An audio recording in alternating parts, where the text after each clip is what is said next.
And then that could be the sustainable funding source for Project Lead the Way.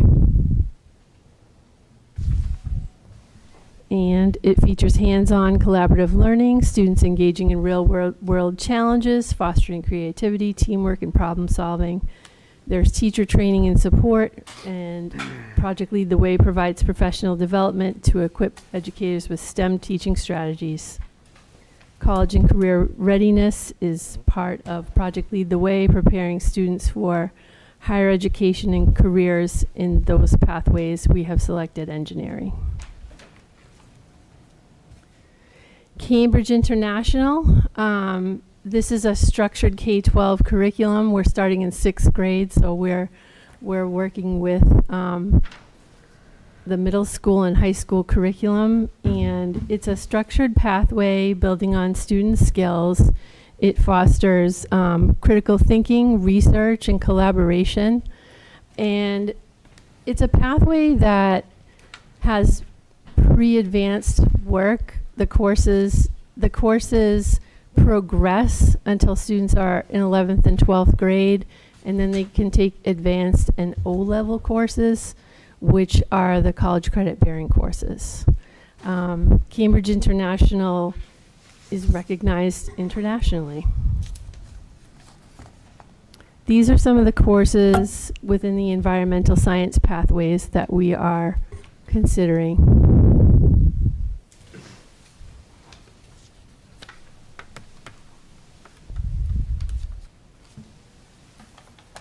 And this just gives you a little more background on Cambridge Lower Secondary, where we would start. It starts with core subjects with additional options like art, digital literacy, and global perspectives. Global perspectives would be the course that we start with, and all students in CASA would be taking that course on Fridays.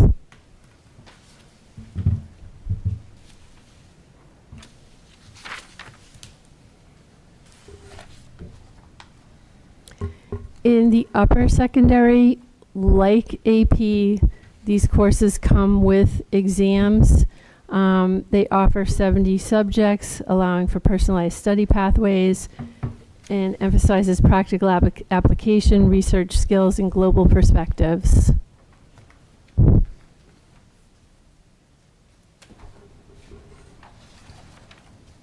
As I said before, there are different levels recognized worldwide for university admission.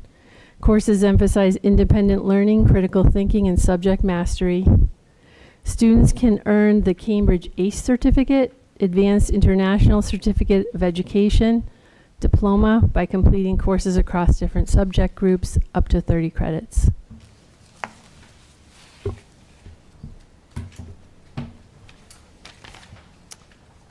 Again, they offer professional development for teachers and schools, including online and face-to-face training for new and experienced teachers covering subject-specific instruction, assessment, and pedagogy.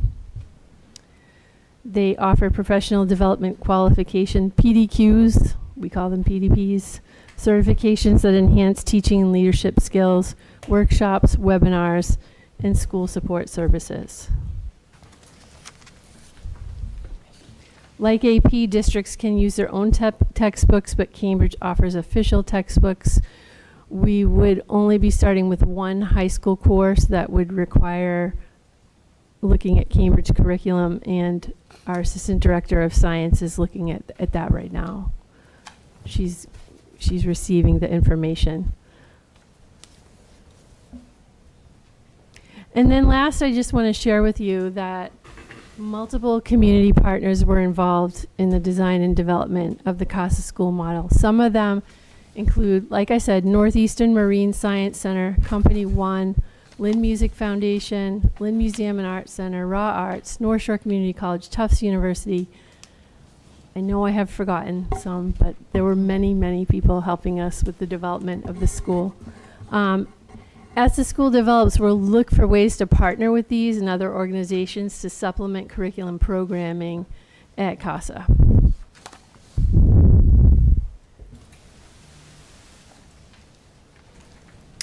Can I answer any questions for you?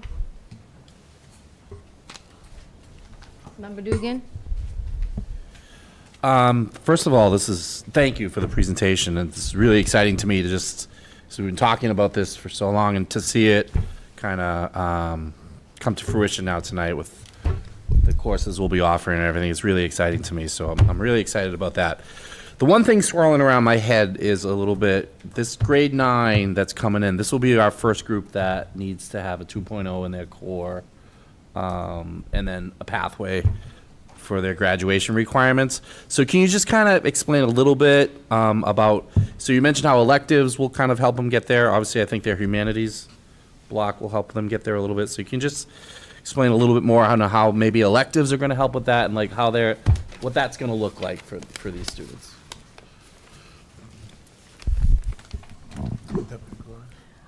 Deputy Goris is going to help me out with this question. Yeah. So the requirements are 2.0 for their core content courses, and the core content courses must be aligned to the Massachusetts frameworks on math, English, and science, technology, engineering. And so all those standards are expected in the humanities courses and the STEM courses. Okay. Yeah. All right. Thank you. You're welcome. Is that it, Member Dugan? That was that. Very exciting stuff. Thrilled. Member Gately? Thank you very much for this presentation. Thank you very much, Dr. Alvarez and Dr. Gardner, and all of the deputies for their input into this program that I have been hoping and praying for our students in Lynn for a very, very long time. I have personally taught Project Lead the Way, and to answer Member Dugan's question, I have had some students over at the other school I taught at, Project Lead the Way, Intro to Engineering Design, that couldn't sit still in a class, that were bored in a class, that couldn't do anything. But right now, I'm fine to say that that student that couldn't do that is now an architect, working in the public, graduated from Wentworth University. This type of program, project-based learning, is so important to our students because not all students are academically, what's the intelligence, linguistic or mathematical. They need to have something to make them learn. And a good example of that would be in the master schedule. If you took a look at robotics and coding, a lot of students are learning math, but they don't know why they're learning math. But then they go into this coding class and they say, holy moly. Fill in the blank. Holy moly, I needed math skills for this? You know, Dr. Alvarez deserves credit for that happens course. all the time in project-based learning, all the time. And I can attest to that because I've witnessed it many, many times. So I'm glad to see this is all thought out so well. My question is, how many have signed up? 6th graders, 9th graders? So we have exceeded the applications for the seats right now. So what we are just talking with Deputy Goris about right now is the snow day has set us back a little bit on our acceptances, and so all 3 application schools, however, are going to share out a date, and they're going to share out when students need to respond back by, because they could have applied to all 3 schools. So then once we find out, we'll just reshuffle. And then we'll have a definite number. Yes, yeah. Well, kudos. This was well thought out. This was well planned. And I think our students will benefit. Thank you. Member Castellanos? Dr. Goddard, thank you so much, and everyone that was involved in this. This is a long time coming. It's really exciting to see this project come to fruition, to see where we are, to actually see the vision actually get implemented. I have a couple questions around, I know you discussed the grant process a little bit between your presentation. So we are actively applying to grants. We're applying at the moment. Have we secured any funding for any of these programs yet? So for Project Lead the Way, we will have to wait. They're going to let us know in March about the funding, and that will provide like the training. It will for teachers. It will also provide us the durable equipment and supplies that we need to teach engineering courses that we haven't taught before. So, and the rest of the costs for the school is our normal costs for education that we are working on in the budget process. So, the staffing, the textbooks, that will be in part of the normal budgeting process. And DESI, you said after 4 years, then we could go to DESI and build out a sustainable financial request. What was that last part when you were saying about after 4 years of applying to grants? There is a funding stream for innovation pathways that would allow us to get designation for an innovation pathway in engineering that could be a funding stream for the continuing costs for Project Lead the Way. And how do we get competitive to get to that point? What do we have to do to do that? So DESI has a whole process for that. Much like we've done for early college designations, you have to go through certain steps. You have to form a committee for the school that is going to advise on that pathway. You have to have, a clear sequence of courses that students can take part in. Project Lead the Way is the most highly funded innovation pathway and those types of courses.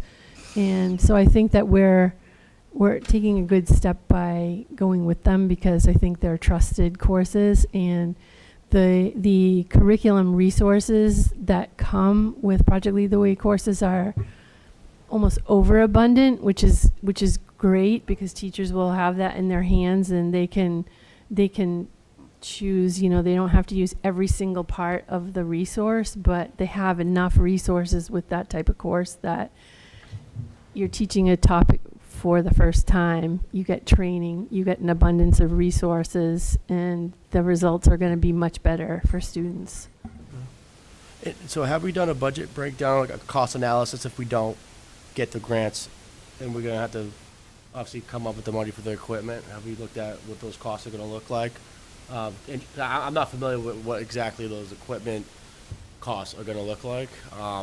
And that kind of goes for my also like the 2D art and design, whatever equipment, or when we put out a program like this, like we want to make sure that we have the tools that we can afford, right? So I don't know what cost breakdown have been done.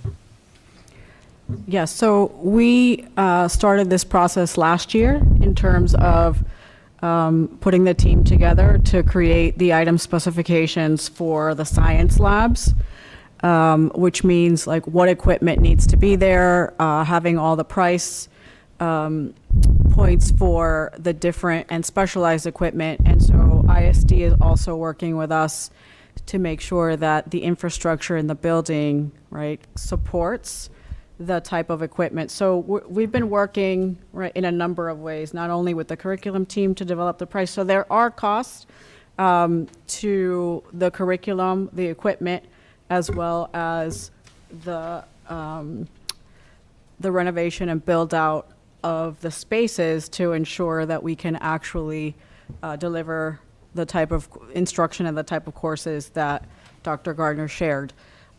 We currently in the process of finalizing some of those budget items in terms of what we've added. So even the Cambridge International Education has cost associated with it.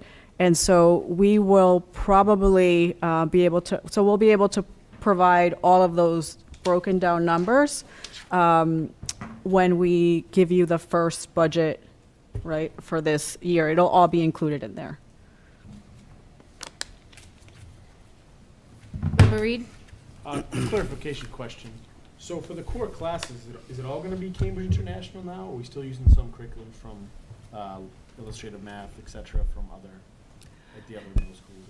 No, the Cambridge curriculum is just going to be a strand of the curriculum, and it's going to be, in middle school, it's just going to be an elective that happens once a week. But as students progress in high school, there will be choices. It may not be like 100% of the students are probably not going to select an environmental pathway. It might be 25 of the students select the environmental pathway. And for that, we may choose to use Cambridge resources, or we may choose to use our own and align it with Cambridge. It's like AP in the sense that you can use some of your own curriculum as long as you're aligning it to that final exam in the end. So we will be using some of it still for. Well, I will say that this is the first time that we're using Cambridge, but we do have a wheelhouse for using a framework, using a company like Cambridge, in that we work with the College Board. And so what we do is we have our assistant curriculum director, who is right now reviewing the Cambridge resources to make sure that they are going to fulfill our needs, and vetting that, and deciding if we will use the Cambridge resources or we'll use our own resources. For the math courses that you see, and we have asked our assistant curriculum directors to buy the HQIM that they use right now. So illustrative math would be one of them. We don't want to stray away from high quality curricular resources, but what the challenge of working on this school, a school that like we've never done before, is going to be weaving all this into an interdisciplinary way.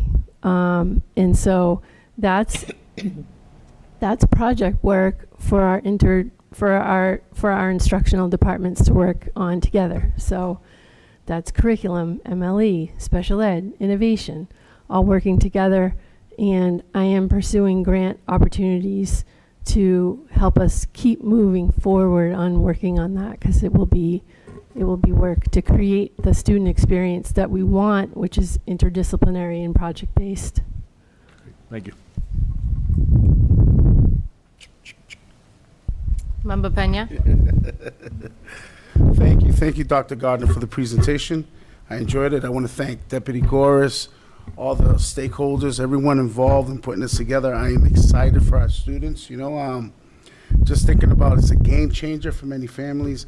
And just, I'm thinking of a brighter picture too, like we're utilizing our space that we have, we're thinking outside the box, and that's exciting, I just thinking of, I have a middle schooler right now, and I'm trying, we're going in there, we're going to try to sign up, but it's amazing, and I'm just thinking, I'm excited for our students, the opportunities that are there, like, and just to think of, robotics, coding, like, these are things that are competitive, things that are happening now, and I'm excited for our students, and let's go, Thank you, me too. Let's go, Thank you. Member Satterwhite. I'm sorry. Member Satterwhite.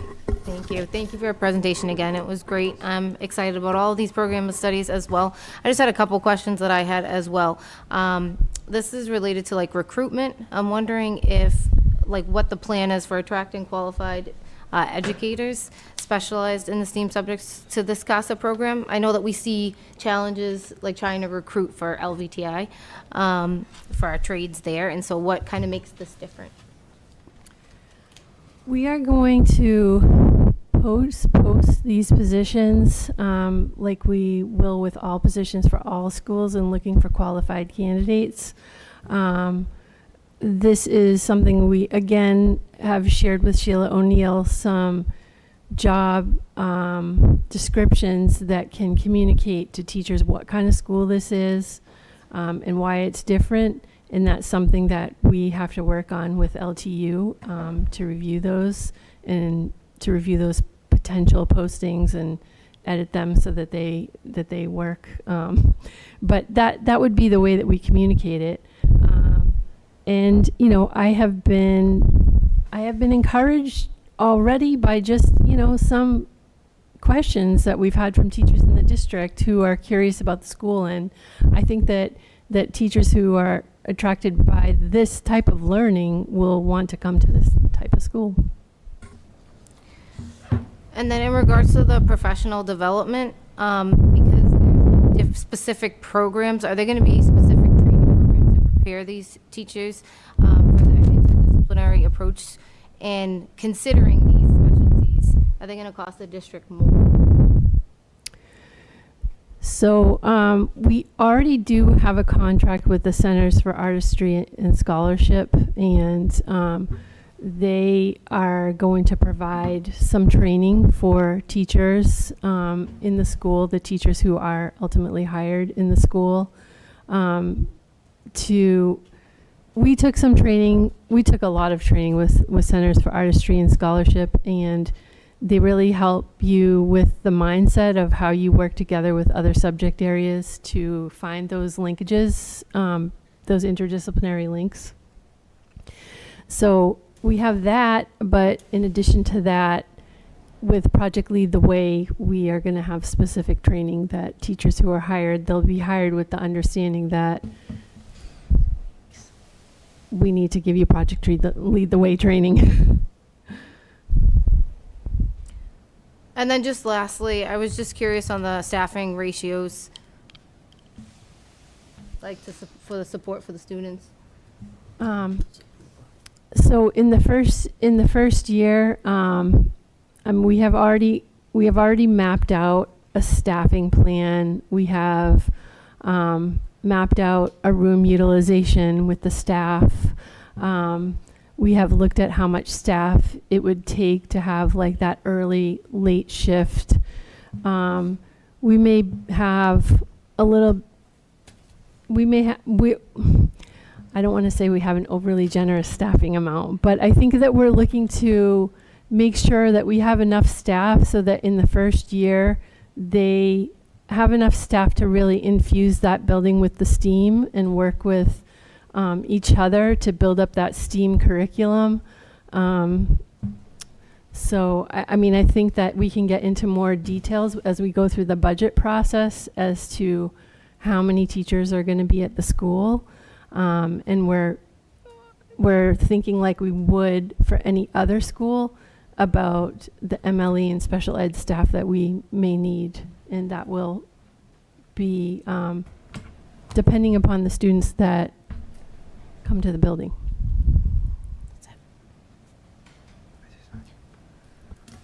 Thank you.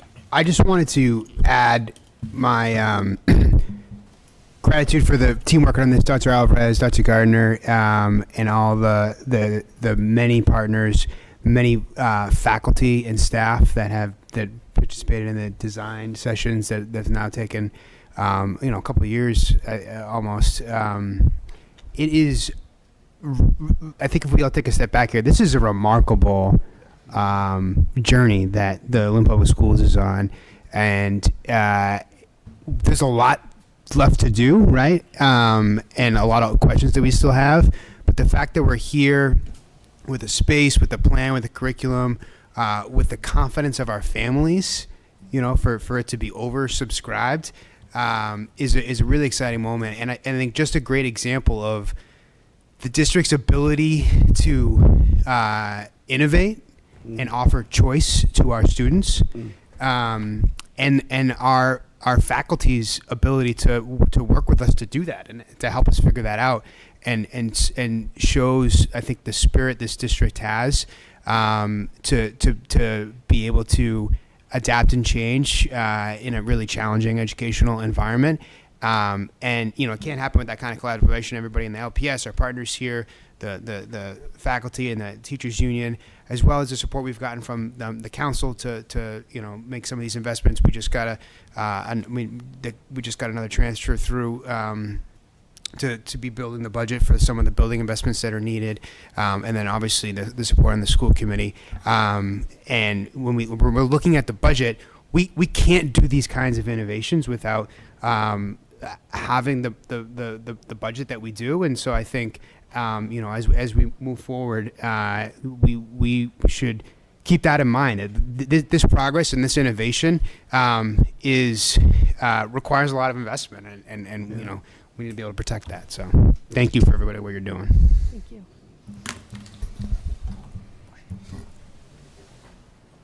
Member Gately?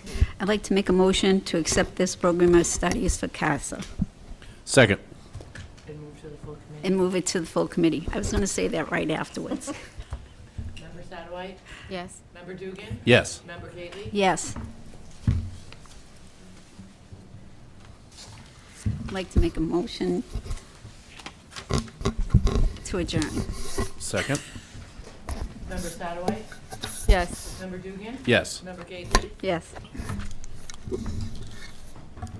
All right, we will move into the open mic session of the meeting. The open mic session is designed to provide an opportunity for citizens to express their views on matters of concern to the school committee. The sessions are not designed to encourage debate or lengthy exchange of views, but are to have the committee understand numerous points of view. The committee would appreciate speakers keeping their presentation to 3 minutes in order to accommodate as many people as time permits. The chair reserves the right to limit the number of speakers on the same topic to 3.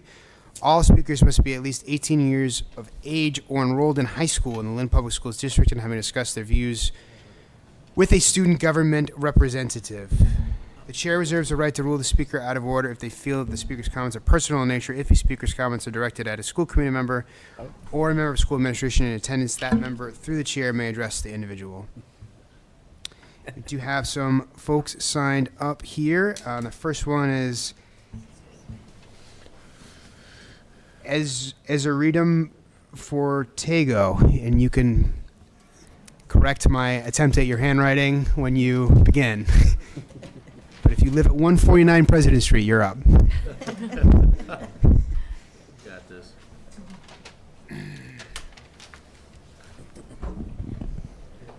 Again. Good evening. Hi, I'm Asandam Porchap, and I live at 149 President Street.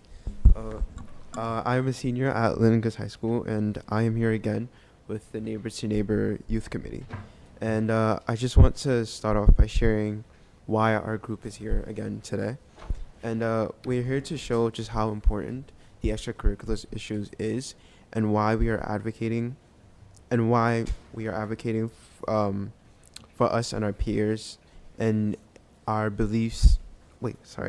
And why we believe that consistency and persistence in showing up is important for communicating fully. Second, those of us who are here a second time are also here to support our co-organizers in sharing their personal experiences to add to the testimony we provided last time. And third, we have heard that some positive conversations have already been happening around some of the issues we raised, and we are grateful and excited to hear that our statements and our issues are being taken seriously. However, we would like to be an active part of these conversations and to work in collaboration with Lynn Public Schools, the school committee, and the student cabinet to pursue the proposals we have put forward in ways that bring knowledge together with ours and ensures the most effective outcomes possible. We're here to express that we are serious about the desire to be a part of this process and to work alongside you, and to show you that we have valuable perspectives and offerings in doing so. Thank you. Thank you so much. Thank you. Thank you for sharing that. Next, we have Mohammed Jahan.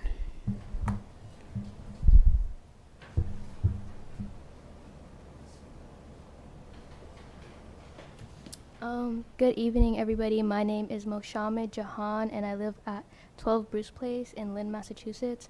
I'm a current junior attending Lynn English High School. I'm here today with Neighbor to Neighbor as a youth member and will be speaking on behalf of Section 4 of our proposal, the Club Advisor Stipend Section. We know the specific proposal, unlike others, will need to be addressed through the Lynn Teachers Union contract negotiations, but I wanted to speak on my personal experience with this issue today as As I know, the committee is also a part of that process. Within this section, we've outlined the pre-existing problem that has been prevalent within our schools for a very long time. I myself am a student who has put in a tremendous amount of effort towards starting up a club that is representative of my identity as a South Asian American student attending Lynn English High School. Lynn English High School is also a school made up of several different minority groups, one of them being the Bengali, Indian, and other South Asian groups. And being a student coming from the Bengali community and not seeing much representation, I decided to join the Asian American Club at my school, while also trying to create another after-school program known as South Asian American Students Association. When involved in proposing my idea to my vice principal and advisor, I was met with open arms from my vice principal with the idea of establishing the club within the school. However, just after a year of trial and error with my former advisor, they wanted out, unless it had become an official club. And in order to officially establish an extracurricular or an after-school program, it must have a budgeted stipend attached for the advisor. With this unfortunate news, I decided to look into what it takes to gain that stipend for my advisor and many others for other after-school programs that deserve just as much as mine had. Within my research, I realized that there were no clear available allowance set for newly created programs, and the pathway for students to seek such allowance, which were unclear and had placed an unfair burden on students trying to figure them out. And not only has creating after-school programs that myself and other students feel as a part of their identity have been hard, but so has being able to feel recognized as a student and having the opportunity to be able to participate in what we love without having our advisors go underseen. Changing this is one of our main goals as the Neighbor to Neighbor youth team, and we believe our proposals will help to do that. Thank you. Thank you. Next is John Giovanni.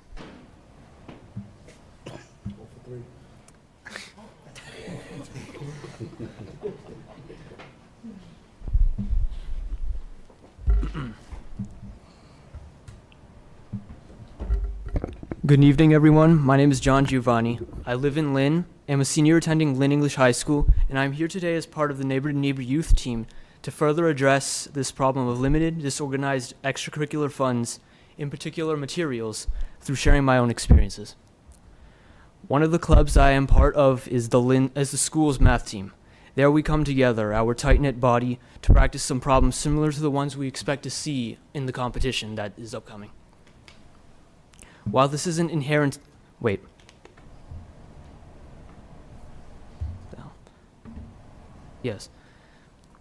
While this isn't inherently negative, we are usually blown out of the water by other schools.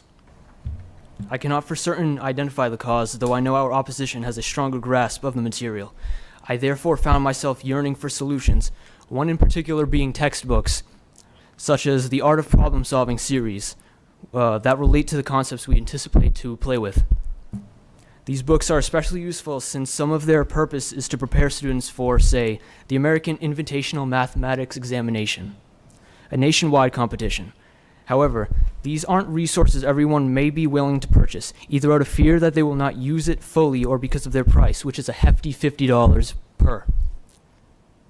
And this is what I believe is missing, not just from the math team, but many other of my and my peers' experiences. We lack the materials to try. I have never given up on the math team, but I understand that not everyone has the same drive to show up and play because of this. If we are able to identify and learn together exactly what we are to understand instead of mindlessly regurgitating numbers onto the paper to score only the first question of our set, we are able to have the chance to win honestly and efficiently. Essentially, our triumph would feel more like a triumph, our losses less bitter, knowing we had a chance instead of guaranteed failure. But it all starts in the correct allocation of funds. I am also a recent part of the Lynn High School All-City Band. The school district is one of the largest in Massachusetts, Lynn having a population of over 100,000. When I attended the Salem Invitational, a memory I will forever cherish, it was disheartening to see that we were one of the smallest bands there. It was disheartening having to march the field with a tattered shoe whose soul held on for dear life. It was puzzling seeing the other bands with a color guard and wondering, could we make one work for our own school? I can infer that our small band is once more because of the challenges with encouragement rooted in underfunding. We do not have the ability to provide students with an array of different instruments so that they may discover a love for being a flutist or a saxophonist or a trumpeter or everything in between. I recall in elementary school seeing my classmates with their clarinets or so during music class, and, if memory serves, I wanted to play something. Unfortunately, as an underprivileged student, because I was raised by a single working mother, I remember not having this luxury and therefore lost my motivation, so I gave up quickly on this idea. But it doesn't have to be this way. We can give students in high school the opportunity to determine interests they could never fully exercise, opportunities that could change their lives going into adulthood. It is important to understand that each generation builds the next, but we cannot do that when we have no incentive, no money, and a faltering education that, although I understand tries its best, is lacking compared to our very own neighbors. Equal opportunity is one of the core aspects of our country, so we must do our part to fight to make it a reality. Thank you for listening. Good job. Thank you. Thank you so much. Next is Valeria Mendez. Got that.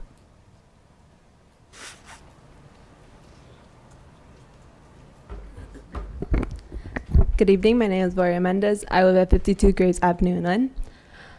As a 4-year member of the Lynn City High School Orchestra and Lynn English cheerleading team, I've seen firsthand the issue with our district's busing situation and the lack of support for programs and its consequences. Every year, we delay the start of our orchestra rehearsals, waiting for the bus to arrive, which brings our musicians from the other schools. Students are discouraged from attending rehearsal and eventually leave the program, for they feel that they are wasting valuable time or waiting for the unreliable transportation.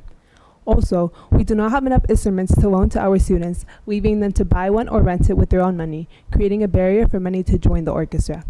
Over the years, I've seen the number of members decrease, from over 50 in my freshman year to about 30 this year across all public high schools. Additionally, my cheerleading team had been left outside our school, waiting for a bus to take us to our competition, which never arrived, leaving us to scramble, looking for our own transportation to a competition 45 minutes away. Also, we invest hundreds of dollars every year to pay for our competition fees, choreography, and utilize the money that we fundraise by standing outside in the cold or under the hot sun, canning for many hours. Furthermore, every year we do not get a bus to attend away games to our football and basketball games.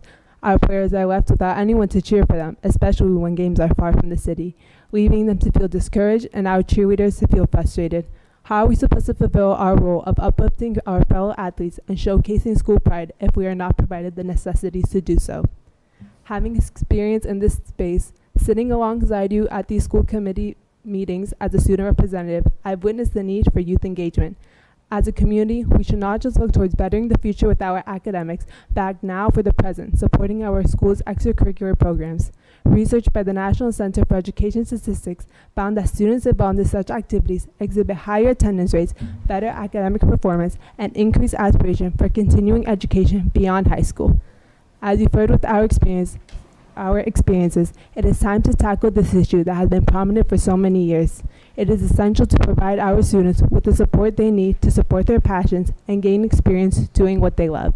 For that, I ask that you continue to work with us as we further this campaign. Thank you. Thank you. Thank you. Thanks so much. Is there anyone else for open mic? Anyone else wishing to speak at open mic?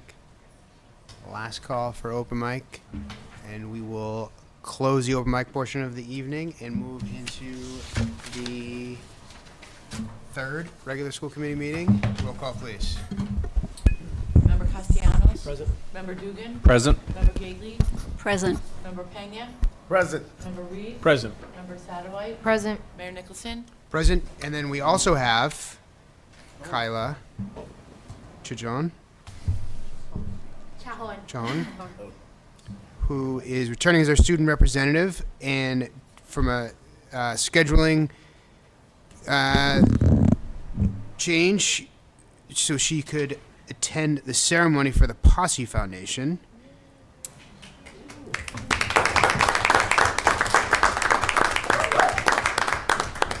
which identifies, recruits, and trains individuals with extraordinary leadership potential. Posse Scholars receive full tuition leadership scholarships from Posse's partner colleges and universities. In 2010, the Posse Foundation was honored by President Barack Obama with a portion of his Nobel Prize Award. This highly competitive scholarship is awarded to students after a process that includes multiple rounds of interviews. Kyla was selected by Bucknell University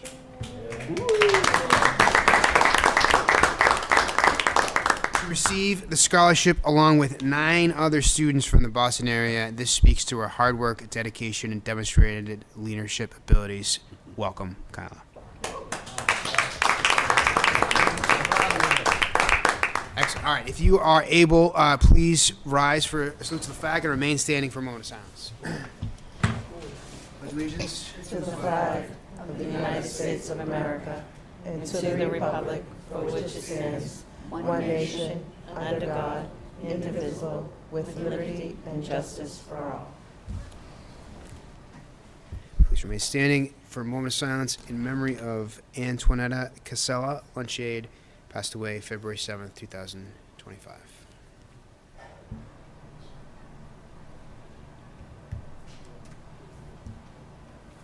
Thank you.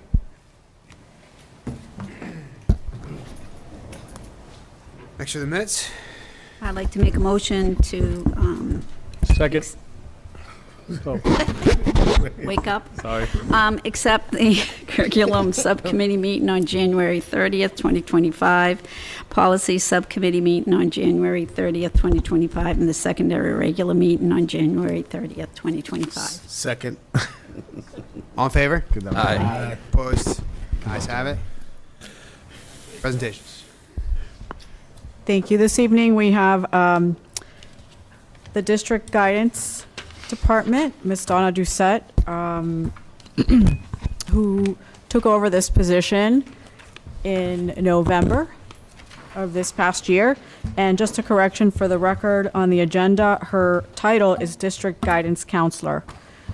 And Dr. Shannon Gardner, our Executive Director for Innovation and Grants Management, will also share in the presentation.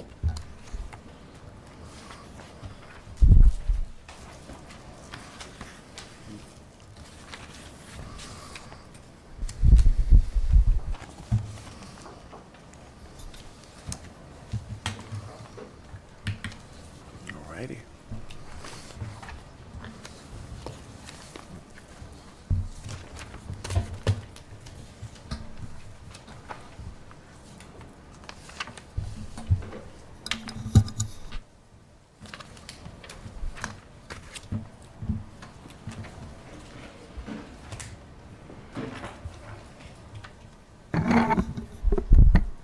Again, Shannon Gardner, Executive Director of Innovation, and I'd like to introduce Donna Doucette, our District Guidance Counselor.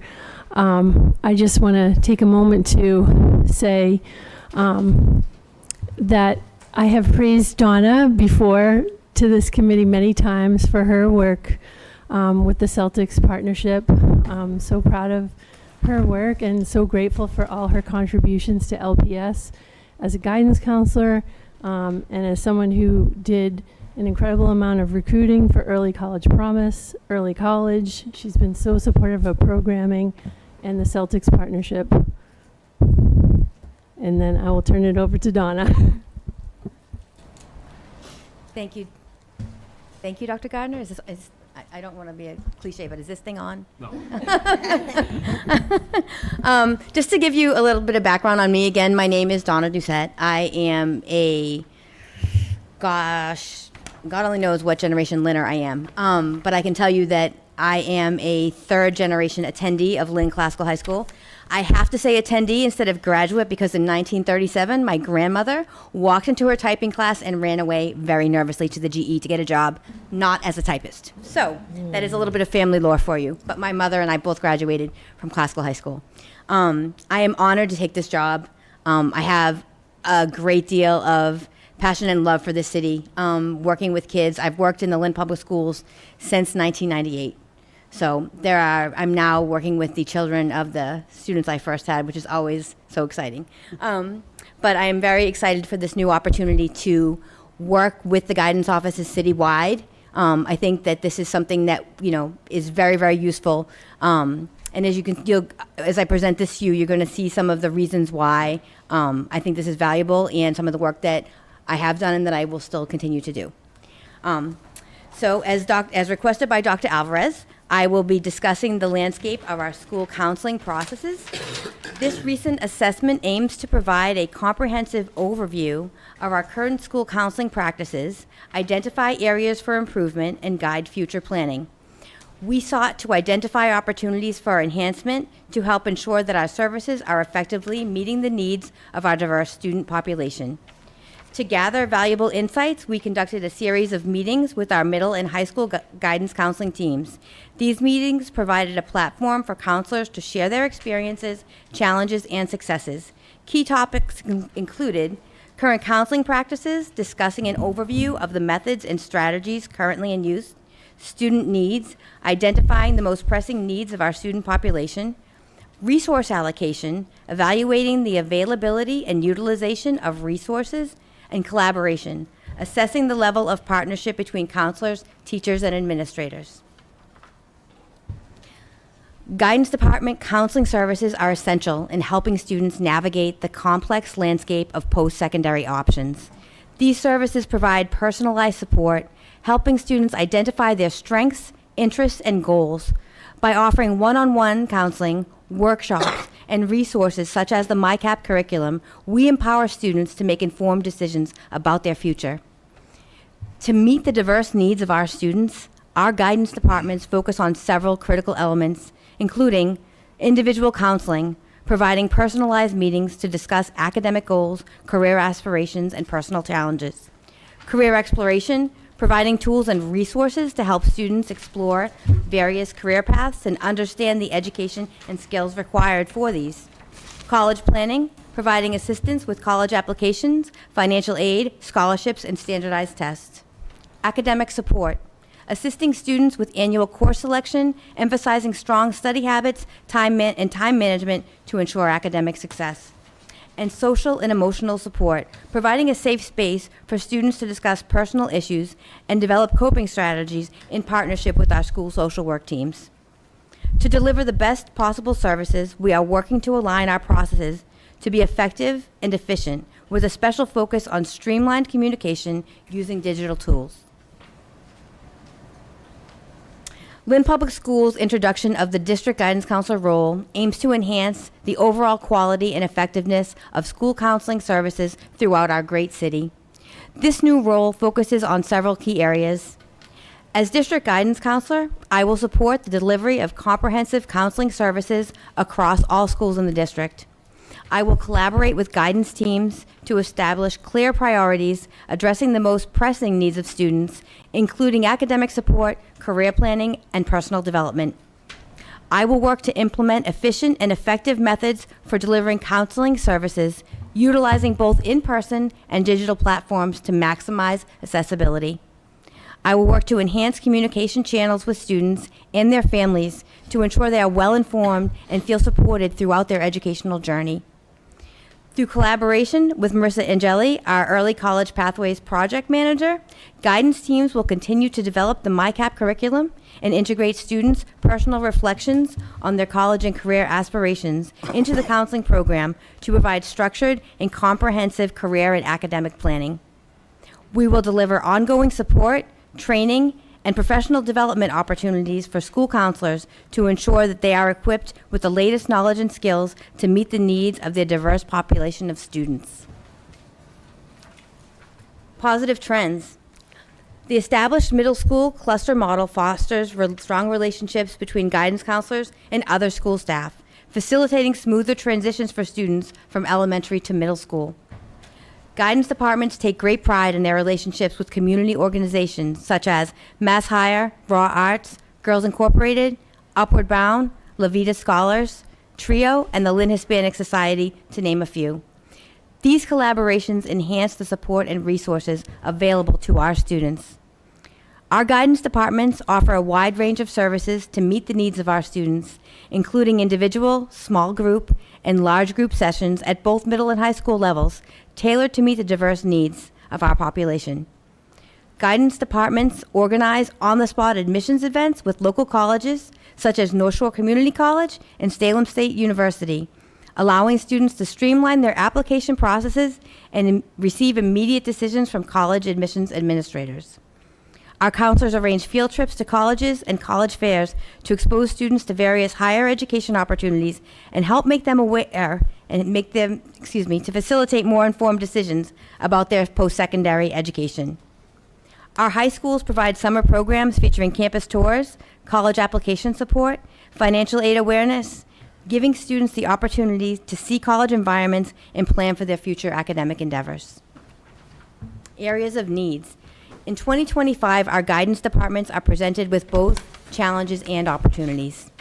The decline in attendance post-COVID has shifted focus away from essential guidance services, impacting their effectiveness and reach. There is a noticeable lack of clarity regarding the various tasks assigned to the guidance department, leading to potential inefficiencies and overlaps in responsibility. There is a need for in-depth professional development on platforms that are used daily, ensuring staff are well-equipped to utilize these tools effectively. Our planned enhanced professional collaboration opportunities will work to foster a more cohesive and supportive working environment, benefiting both staff and students. Improved coordination of scheduling procedures will help to streamline operations and smooth student grade level transitions. Streamlining the dissemination and access to scholarship information can significantly aid students in securing financial support for their education. As district guidance counselor, I will work to facilitate coordination across schools to ensure a unified approach to guidance services, promoting consistency and effectiveness throughout the city. I will work to enhance communication channels and facilitate programs more efficiently to promote awareness and engagement. I will serve as a communication conduit between district administrators and the individual guidance departments to foster information flow and alignment of goals. I will work to augment collaborative efforts and organize ongoing professional development opportunities for middle and high school guidance teams to ensure they are equipped with the latest skills and knowledge to support their students effectively. In conclusion, this landscape assessment has provided us with valuable insights into our school counseling processes. By addressing the identified areas for improvement and implemented the recommended changes, we can enhance the effectiveness of our counseling services and better support our students. Thank you for your time and attention, and I look forward to working with you in a collaborative relationship as we go forward. Thank you. Member Satterwhite, Member Castellanos, Member Reed. Thank you for your presentation. A couple of questions. One of the biggest concerns that I hear from constituents is adding additional administration roles. Does this role currently fall within the deputy purview, or is it within each school's principal? This role reports to me. Yep. Are there any budgetary concerns associated with this change? This is currently a grant-funded position, and I will let Dr. Alvarez address the rest. Right, so currently we're funding the position from titles. There aren't any concerns about the continuation of that. And then just lastly, what are the key performance indicators that would be tracked to measure success? So I evaluate Donna, and we are setting goals in her evaluation that are going to link to many of the things that she just shared with you about her working plan going forward. Thank you. Member Castellanos. Welcome and thank you. I like the third generation Linner. Well, no, So- how about a 10th generation winner? Okay. Third generation classical attendee. I'm working on my meal is kind of like second generation now. I'm trying to build my Linnerhood. So I appreciate it. Appreciate that. No, it's a good way to lead into it. Lynn has the best guidance department. some of the best counselors that you ever will meet. I've had life-changing moments at Lynn guidance department folks that work there. Had a high school guidance counselor literally changed my life. I wouldn't be here. They were the ones that helped me engage with staff. They helped me navigate really complex traumas in my life as a kid. A lot of things, tragedies and hardships that I went through. But the guidance department, before you put this position and in all this framework, it's interesting to hear it all framed out because a lot of the staff, they possess this. It's there right now. And to see what we're doing to build out a landscape assessment to see how we could improve the process and to increase collaboration and obviously impact our 21st century workforce, right? We're trying to get kids into a pathway, get these folks, our students prepared. What conversations have you had with the councils and departments now? Like what does that look like for you moving forward? What's it been like? How's it been? Are you seeing barriers to the connections that you're seeing, or? Honestly, I've worked in Lynn Public Schools since 1998, so I have previous relationships with most of the departments in the city, at least one person on every team almost. Honestly, the reception I got was very welcoming and very forthcoming. I think that I can speak for myself, and I think I can speak for many other guidance counselors, is that we are all our own islands. In a traditional district, there would be a guidance director that would be doing the things that I'm taking over in this position right now. But our departments, I'm working with 7+ guidance teams right now to try and streamline things so that we're making the most effective use of our time and our resources, and to make sure that students in Westland and students in Eastland have the same opportunities. And I love that you had such a great relationship with your guidance counselor. I think that is very, very valuable. I personally had one as well, and that's what brought me into this. I wanted to come back and do the same for some people who would help me. That's wonderful. And I do have just one more follow-up on the areas of needs. Like, so time with the guidance counselor, that's always been like a barrier, like how much time we get to spend about career readiness, life skill, just basic, getting ready for, how many kids, I'm first generation, so I didn't really have the conversation, like I told you, till I was like almost at the end. So, like, are these areas that we're going to be hopefully to amplify, or are we trying to improve what that relationship is going to look like? Because I saw the collaborations with some of our programs that we work with. I know Raw Arts, Girls Inc., Upward Bound. There's so many more too. We have a lot of community-based stakeholders in the city of Lynn. So what are we doing to, I guess, improve that area? So we're doing a lot of exciting things, actually. So one of the questions that I posed to people across the city is, what do you do outside the parameters of a traditional guidance job? What additional hats are you wearing that take away from your time, your face time with your students? And I got some really good answers on that. And those are issues that we will be addressing and moving forward on, and assessing, is this really the best use of the guidance counselor's time? In terms of what you're talking about in sitting down with a student and addressing what they're interested in, we are instituting a brand new curriculum called MyCap that begins in 6th grade and builds through grade 12. And it really is amazing. And it's going to provide students and the people who work with them a vast array of information on what a student is interested in, what a student excels in, how their ideas may change over time, because again, we'll have this data going back to when they were 12. So let's say I'm sitting down with the senior right now, and that senior doesn't know what they want to do. I don't know, right? Because again, who knows? It's tough. It's a tough question at 17, 18 years old, right? It's a tough question at 40 sometimes, right? But I can go back, and even if it just sparks a conversation, I can say, when you were 13, you had an interest in working with animals. Have you thought about that since then? And that might bring in something in that student. And that's what is so key about all of this, is that these processes that we're bringing in, we want to have more face time with students. We're thinking about new and innovative ideas of arranging things to allow the counselors to have more access to the students and to build that stronger relationship. Because like you said, you opened up to that guidance counselor. If you didn't have that trust there, you wouldn't have done that.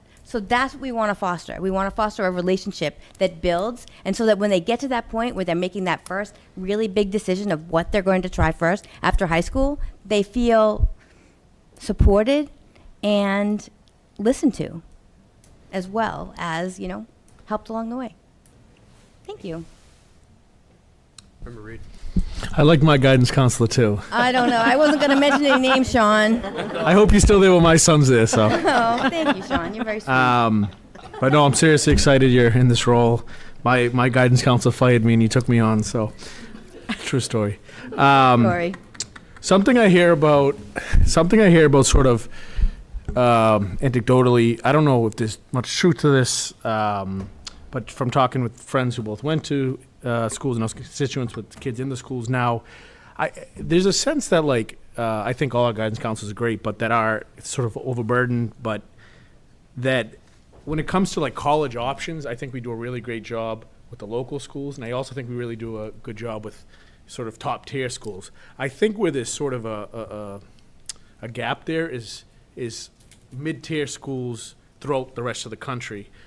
Sort of like people not knowing about sort of some of the Big Ten schools or some of the schools across country. And I don't know if there's anything that can be done about that, but it just seems relative to other districts, we're sending kids there at a much lower rate. Yeah, and including NESCAC schools, everything like that. So just wondering if you had any thoughts on that. I think that part of this role is to listen, to expand horizons, right? Because we only know what we know. Yep. And part of what I would love to do with this is those schools that you're talking about often send representatives around the country to go and visit. So what I would like to do is get a list of who's in the area and when, and make those admissions counselors available to the kids in the schools, and send out a monthly newsletter letting those students know what colleges will be visiting their campus, allowing them an opportunity to sign up, saying that they want to meet with that college admissions person. And then the great thing about that is having a list of people who are interested in the schools. Perhaps they're absent that day. We'll still have the college will still have their name and the ability to reach out and connect with those students. Super helpful. Appreciate it.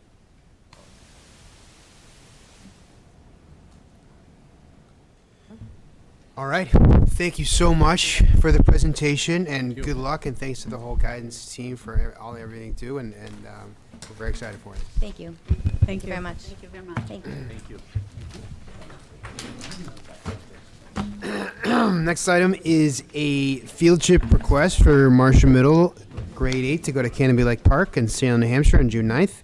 It's a recommendation of the superintendent. The recommendation is for approval for Marshall Middle, grade 8, to Canopy Lake Park in Salem, New Hampshire on June 9th, 2025. Make a motion to accept the superintendent's recommendation to move forward with the field trip. Second. All in favor? Aye. Opposed? Ayes have it. Were there any votes taken in the curriculum subcommittee meeting? Yes. And what were those votes? To approve the curriculum for Program of studies. program of studies for, do you want to read the motion, please? Yeah. And a motion to approve the program of studies for CASA and move to the full committee. Great. Is there a second? Second. Roll call, please. Member Castellanos? Yes. Member Dugan? Yes. Member Gately? Yes. Member Pena? Yes. Member Reed? Yes. Member Satterwhite? Yes. Mayor Nicholson? Yes. Thank you. Communications? None? Motion to adjourn? Is there a second? Second. All in favor? Aye.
down.